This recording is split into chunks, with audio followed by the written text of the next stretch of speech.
দেখো এটা একটা নাম্বার সিস্টেমের ম্যাথ। কি বলেছে, if the 6 digit number 5z3x4y is divisible by 7, 11, 13, then the value of x plus y minus Z.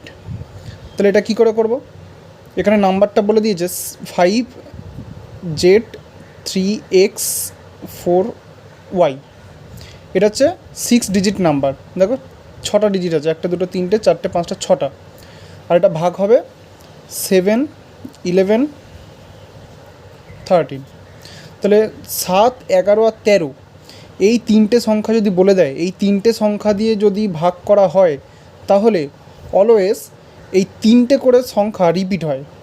মানে 5z3 আবার ওই সেম সংখ্যাটাই রিপিট হবে, মানে তিনটে করে ডিজিট রিপিট হতে থাকে, তবেই সেটা 7, 11, 13 দ্বারা বিভাজ্য। 7, 11, 13 দ্বারা বিভাজ্য মানে সেটা 1001 দিয়েও বিভাজ্য। বোঝা গেছে?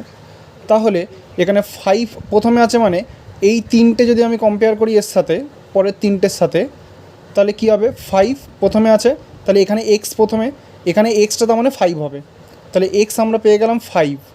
তারপরে দেখো এখানে সেকেন্ডে জেড আছে, এর সেকেন্ডে 4 আছে, তাহলে 4 আর জেড ইকুয়াল, মানে এই জেডটা হবে 4, তাহলে এখানে জেডের মানটাও 4।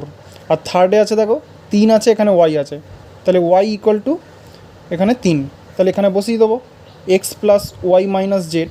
তাহলে এক্স মানে 5 প্লাস ওয়াই মানে 3 মাইনাস জেড মানে 4, তাহলে 5 আর 3 8 মাইনাস 4 মানে হচ্ছে 4। অ্যান্সার হয়ে যাবে এ।